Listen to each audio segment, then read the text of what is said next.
Hello friends, नमस्कार, good evening. आप सभी का बहुत बहुत स्वागत है आपके अपने चैनल CCC बाई फैशडी पर। तो आप सभी के लिए क्लास रेडी है, जल्दी से क्लास को ज्वाइन कर लीजिए और एक बार शेयर कर दीजिए ताकि और भी बच्चे और भी साथी इस क्लास को ज्वाइन कर सकें। आज की इस क्लास में आप सभी के लिए 30 मोस्ट इंपॉर्टेंट क्वेश्चन होंगे। ये सभी प्रश्न आपके होने वाले CCC एग्जाम के लिए काफ़ी इंपॉर्टेंट हैं। सो आप सभी इस क्लास को लास्ट तक जरूर देखें। और इस क्लास को स्टार्ट करने से पहले आप सभी को बता दें, अगर आप CCC एग्जाम के लिए ऑनलाइन मॉक टेस्ट करना चाहते हैं तो आप हमारी वेबसाइट www.ccc.com पर विजिट करें। यहाँ पर आपको ढेर सारे ऑनलाइन मॉक टेस्ट हिंदी और इंग्लिश में मिल जाएंगे। साथ ही साथ यहाँ से आप इंपॉर्टेंट क्वेश्चन आंसर और उसके PDF भी डाउनलोड कर सकते हैं। इस वेबसाइट का लिंक नीचे डिस्क्रिप्शन बॉक्स में दिया गया है, जहाँ से आप विजिट कर सकते हैं। तो चलिए स्टार्ट करते हैं आज के इस सेशन को। आज का सबसे पहला प्रश्न आपके सामने आ चुका है, आप सभी बच्चों को जवाब करना है। पहले क्वेश्चन में पूछा है CMOS यानी कि CMOS का पूरा नाम क्या होता है। ठीक है, आपको बताना है इसका राइट आंसर क्या होगा। What is the full form of CMOS। Question number 1 आपके सामने है, आप सभी को करेक्ट जवाब करना है और आपको कोशिश करनी है कि आपका स्कोर 30 में 30 का ही होना चाहिए। ठीक है, यहाँ पर सी ऑप्शन करेक्ट है आपका, कंप्लीमेंट्री मेटल ऑक्साइड सेमीकंडक्टर, इसको याद रखना है। सी ऑप्शन आपका राइट आंसर होगा। चलिए क्वेश्चन नंबर 2 और यहाँ पे आपसे पूछा है, एक इलेक्ट्रॉनिक पाथ जो कंप्यूटर के सिग्नल को एक पार्ट से दूसरे पार्ट में भेजता है, उससे क्या कहते हैं। मॉडेम, लॉजिक गेट, बस या सीरियल पोर्ट। कौन सा है यहाँ पे राइट आंसर। क्वेश्चन नंबर 2 आपके सामने है। और जो बच्चे अभी अभी क्लास में आए हैं, सबसे पहले आप लोग क्लास को भाई शेयर करो ताकि और भी बच्चे जुड़ जाएं इस क्लास से। और अगर अभी तक आपने क्लास को लाइक नहीं किया है तो सभी बच्चे क्लास को लाइक भी अवश्य करें। ठीक है, यहाँ पे राइट आंसर क्या होगा, बस ऑप्शन नंबर सी।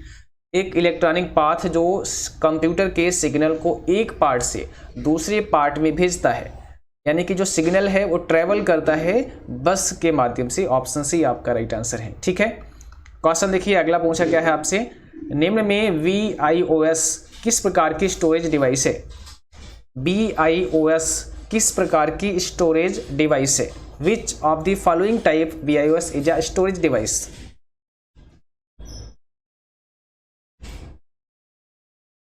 तो यहां पर सही जवाब क्या है, प्राइमरी। ठीक है, BIOS का मतलब क्या होता है, बेसिक इनपुट आउटपुट सिस्टम, याद रखना है, काफी इंपॉर्टेंट है। बेसिक इनपुट आउटपुट सिस्टम एक प्राइमरी स्टोरेज डिवाइस है। क्वेश्चन देखिए अगला क्या पूछा है, अटल पेंशन योजना में भाग लेने के लिए अधिकतम कितनी उम्र होनी चाहिए। मींस अटल पेंशन योजना का लाभ लेने के लिए अधिकतम कितनी उम्र होनी चाहिए। यहां पे कौन सा राइट आंसर है। तो करेक्ट आंसर है ऑप्शन बी, 40। ठीक है, यानी कि 40 वर्ष की उम्र होनी चाहिए। ऑप्शन नंबर बी आपका करेक्ट आंसर हो जाएगा। क्वेश्चन नंबर नेक्स्ट में पूछा है, ALU द्वारा सही या गलत के रूप में मूल्यांकित किया जाने वाला शर्त आधारित ऑपरेशन क्या कहलाता है। अर्थमेटिक ऑपरेशन, लॉजिक ऑपरेशन, या फिर यूनरी ऑपरेशन, या फिर बाइनरी ऑपरेशन।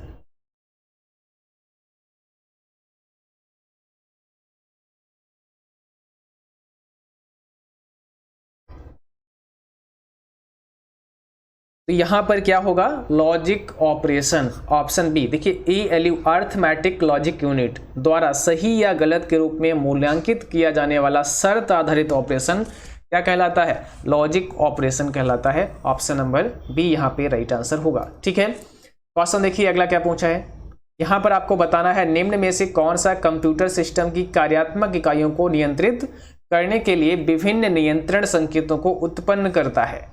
निम्न में कौन सा कंप्यूटर सिस्टम की कार्यात्मक इकाइयों को नियंत्रित करने के लिए विभिन्न नियंत्रण संकेतों को उत्पन्न करता है।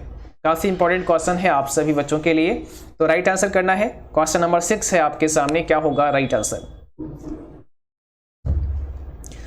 तो सिंपल सी बात है, कंट्रोल यूनिट हो जाएगा। Option number B, control unit, याद रखना है। ठीक है, क्वेश्चन नंबर नेक्स्ट में बताना है, निम्नलिखित में से आमतौर पर किसमें सबसे कम प्रोसेसिंग पावर और यूजर सपोर्ट संख्या होती है। किसमें सबसे कम प्रोसेसिंग पावर और यूजर सपोर्ट संख्या होती है? ऑप्शन आपके सामने है mini computer, micro computer, super computer और मेनफ्रेम कंप्यूटर। सबसे कम प्रोसेसिंग पावर और यूजर सपोर्ट संख्या होती है, तो यहां पर हो जाएगा micro computer, option number B. ठीक है, याद रखना है माइक्रो कंप्यूटर।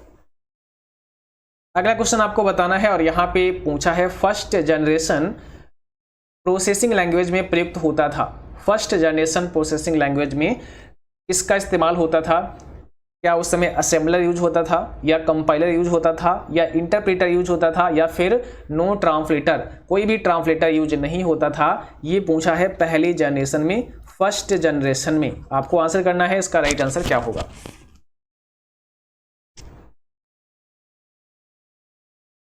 यहां पर सही जवाब है डी, नो ट्रांसलेटर। यानी कि फर्स्ट जनरेशन प्रोसेसिंग लैंग्वेज में किसी भी ट्रांसलेटर की आवश्यकता नहीं थी। ठीक है, याद रखना है, ना ही असेंबलर था, ना ही कंपाइलर था और ना ही इंटरप्रेटर था।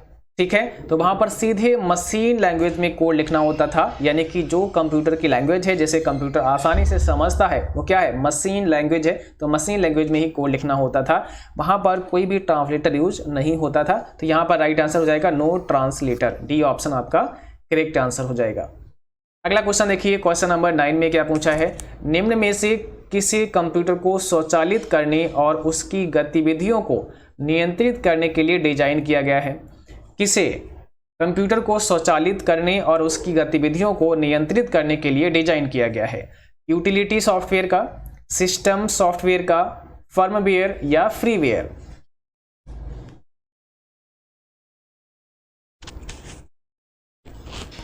स्वचालित करने और गतिविधियों को नियंत्रित करने के लिए किसको डिजाइन किया गया है?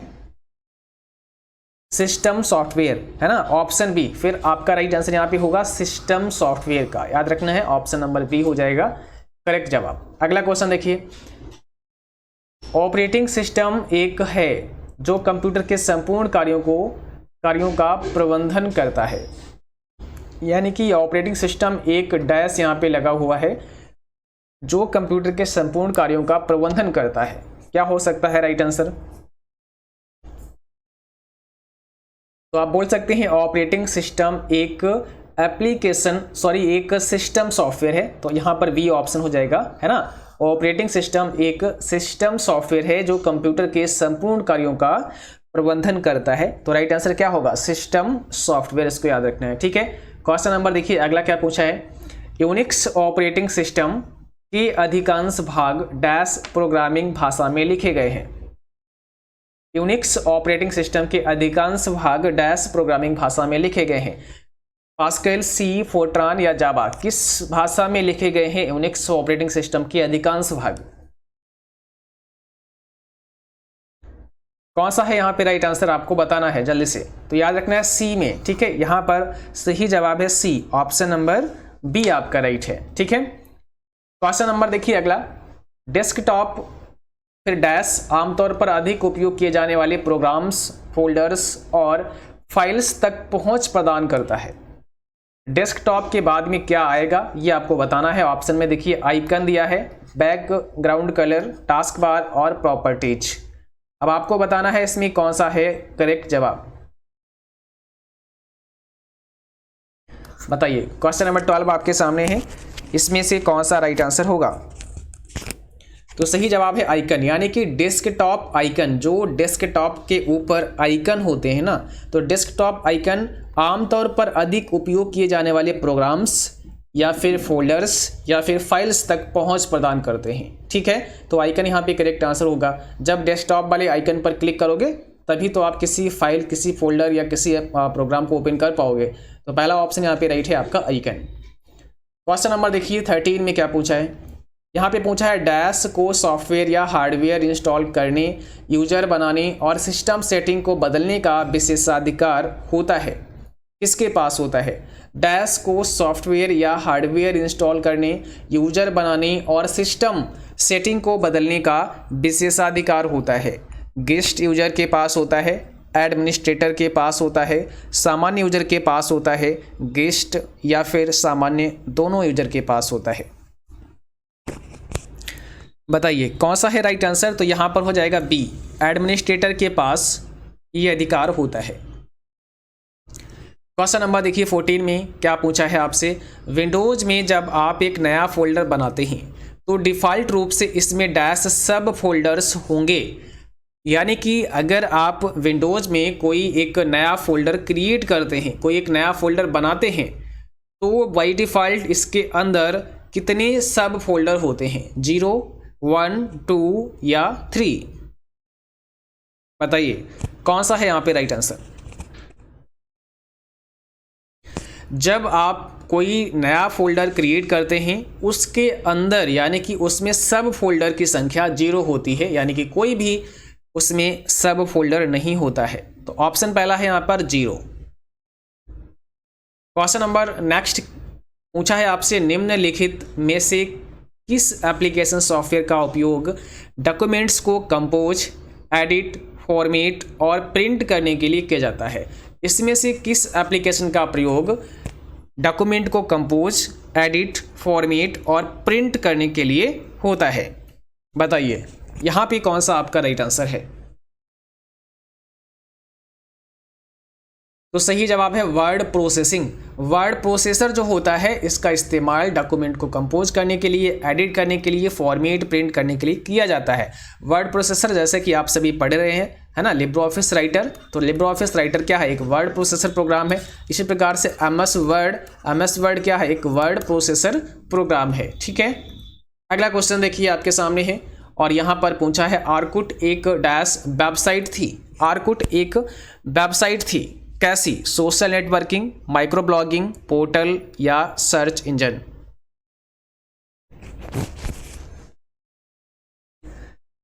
तो यहाँ पे सही जवाब है सोशल नेटवर्किंग वेबसाइट थी। आर्कुट एक सोशल नेटवर्किंग वेबसाइट थी। क्वेश्चन नंबर देखिए नेक्स्ट में क्या पूछा है, वर्ल्ड वाइड वेब यानी कि www के आविष्कारक हैं। ठीक है, बताइए who is the inventor of the world wide web. यहाँ पे कौन सा राइट आंसर है। और जो बच्चे अभी भी क्लास में आए हैं भाई, सबसे पहले आप लोग शेयर कर दो क्लास को और लाइक कर दो सभी बच्चे। ठीक है, क्लास को लाइक शेयर अवश्य आप कर दें जो भी बच्चे क्लास में देख रहे हैं। और जिन बच्चों ने अभी तक चैनल को सब्सक्राइब नहीं किया है आप सभी कर लें ताकि नोटिफिकेशन आपको मिलते रहें। यहाँ पर हो जाएगा Tim Berners-Lee, option number C. ठीक है, टिम बर्नर्स-ली आपका करेक्ट आंसर है। देखिए क्वेश्चन नंबर अगला क्या पूछा गया है आपसे, निम्नलिखित में से किसका उपयोग पहली पीढ़ी के कंप्यूटरों के दौरान किया गया था। किसका उपयोग पहली पीढ़ी यानी कि फर्स्ट जनरेशन के कंप्यूटरों में किया गया था। अब ऑप्शन में दिया है vacuum tube, transistor, mechanical gears, micro processor. कौन सा है इसमें राइट आंसर, 18 का आपको बताना है। तो यहाँ पर सही जवाब क्या हो जाएगा, वैक्यूम ट्यूब। ठीक है, पहली जनरेशन फर्स्ट पीढ़ी के कंप्यूटरों में वैक्यूम ट्यूब का इस्तेमाल किया गया था, इसको याद रखना है, वैक्यूम ट्यूब या कि बाल्ब तकनीक। दूसरी जनरेशन जो सेकंड जनरेशन थी उसमें ट्रांजिस्टर्स का यूज किया गया था। थर्ड जनरेशन में आईसी का यूज किया गया था। ठीक है, ये आपको याद रखना है। अगला क्वेश्चन देखिए, निम्न में से BLSI का पूरा नाम क्या है। What is the full form of BLSI। और BLSI का इस्तेमाल फोर्थ जनरेशन में किया गया था। फोर्थ जनरेशन में VLSI का इस्तेमाल किया गया था, इसका फुल फॉर्म आपको बताना है। यहां पर क्या हो जाएगा, very large scale integration, option number D, very large scale integration आपका करेक्ट आंसर होगा। अगला क्वेश्चन देखिए, DBD का पूरा नाम क्या होता है। ठीक है, what is the full form of DBD। DBD का पूरा नाम आपको बताना है।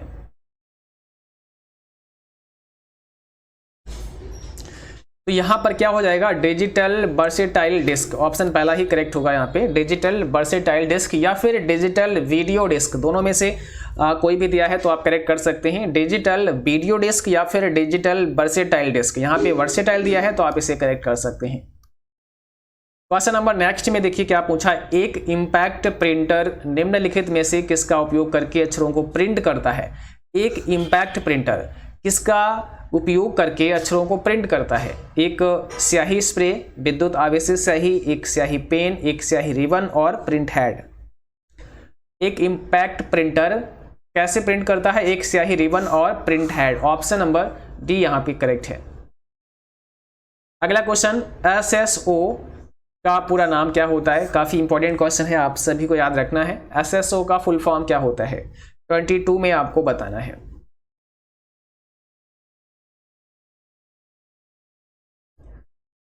तो यहां पर हो जाएगा सिंगल साइन ऑन, यानी कि option number B, single sign on आपका करेक्ट आंसर है। ठीक है, अगला क्वेश्चन आपके सामने है और आपको आंसर करना है। यहां पे आपसे पूछा है बैन का पूरा नाम क्या होता है। ठीक है, बैन का फुल फॉर्म क्या होता है बताइए। बैन का मतलब क्या होता है? Wide area network. तो ऑप्शन बी हो जाएगा, वाइड एरिया नेटवर्क होता है बैन का फुल फॉर्म। अगर आपसे पूछे लैन का फुल फॉर्म क्या होता है, तो लोकल एरिया नेटवर्क हो जाएगा, लोकल एरिया नेटवर्क हो जाएगा लैन का। और इसी प्रकार से मैन का फुल फॉर्म क्या होता है? तो मेट्रोपॉलिटन एरिया हो जाएगा, मेट्रोपॉलिटन एरिया नेटवर्क हो जाएगा। ठीक है, इसको याद रखना है। क्वेश्चन देखिए नेक्स्ट में पूछा क्या है आपसे, टूल मेनू से हम स्पेलिंग चेक, मैक्रो और मेल मर्ज इत्यादि का उपयोग कर सकते हैं। यानी कि जो टूल्स मेनू होता है ना, टूल्स मेनू में आप macro, spelling check, mail merge इत्यादि का उपयोग कर सकते हैं। क्या ये करेक्ट है, सही है या फिर फॉल्स है? तो बिल्कुल सही है। टूल्स मेनू में जाकर आप macro, mail merge, spelling check ये सभी कमांड यूज कर सकते हैं। तो ये राइट है, ऑप्शन पहला यहाँ पे करेक्ट है। क्या एक ही ईमेल आईडी का प्रयोग दो व्यक्ति कर सकते हैं? बताइए, करेक्ट जवाब करना है ट्रू फॉल्स में। क्या एक ही ईमेल आईडी का प्रयोग दो व्यक्ति कर सकते हैं? कौन सा यहाँ पे राइट आंसर है? ऑप्शन बी, फॉल्स है। ठीक है, याद रखना है, ऑप्शन बी आपका करेक्ट हो जाएगा, फॉल्स। अगला क्वेश्चन देखिए, मॉनिटर आउटपुट डिवाइस होता है। मॉनिटर एक आउटपुट डिवाइस होता है, 26 में आपको बताना है। आउटपुट डिवाइस और इनपुट डिवाइस क्या होते हैं, इस पर भी हमने एक अलग से क्लास दी है और उसका लिंक आपके टेलीग्राम चैनल पर भेज देंगे। उसको अच्छे से पढ़ लेना, पूरा समझ में आ जाएगा कि आउटपुट डिवाइस और इनपुट डिवाइस क्या होते हैं। ठीक है, आपको पहचान भी पता चल जाएगी। तो यहाँ पे मॉनिटर आउटपुट डिवाइस होता है, सही है, ऑप्शन पहला यहाँ पे करेक्ट है। मॉनिटर कैसा है? एक आउटपुट डिवाइस का प्रकार है। ठीक है, अगला क्वेश्चन देखिए, टीसीपी आईपी को किस नाम से जाना जाता है? टीसीपी मॉडल, ओएसआई मॉडल या फिर डीओडी मॉडल या फिर नेटवर्क मॉडल। टीसीपी आईपी को किस नाम से जाना जाता है? सही जवाब है टीसीपी मॉडल, ऑप्शन नंबर पहला करेक्ट है आपका, टीसीपी मॉडल। क्वेश्चन नंबर 28 में बताना है, निम्न में से कौन किसी ब्राउजर में खुलने वाले एक पेज को दूसरे पेज से जोड़ता है? काफी अच्छा क्वेश्चन है।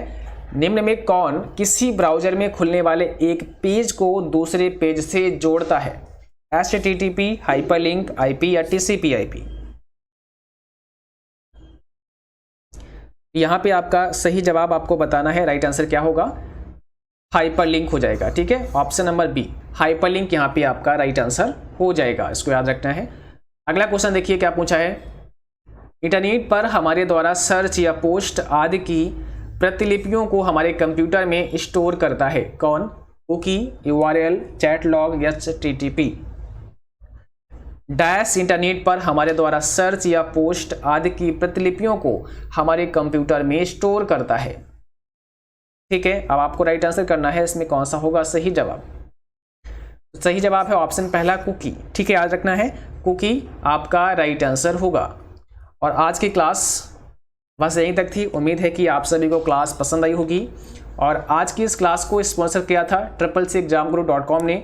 CCCexamguru.com भी CCC एग्जाम के लिए एक बेस्ट वेबसाइट है और इस वेबसाइट पर आकर के भी आप सभी अपने ऑनलाइन मॉक टेस्ट कर सकते हैं। यहाँ से प्रीवियस पेपर पढ़ सकते हैं और उसके PDF भी आप लोग डाउनलोड कर सकते हैं। यहाँ पर बहुत सारे इंपॉर्टेंट क्विज दिए गए हैं जिन्हें आप बारी बारी से कर सकते हैं। इस वेबसाइट का भी लिंक नीचे डिस्क्रिप्शन बॉक्स में दिया गया है, जहाँ से आप विजिट कर सकते हैं। और अगर आपका कोई भी सवाल है तो नीचे कमेंट बॉक्स में पूछ सकते हैं। आज के लिए बस इतना ही। Thanks for watching. Thank you. Good night to all. Bye bye.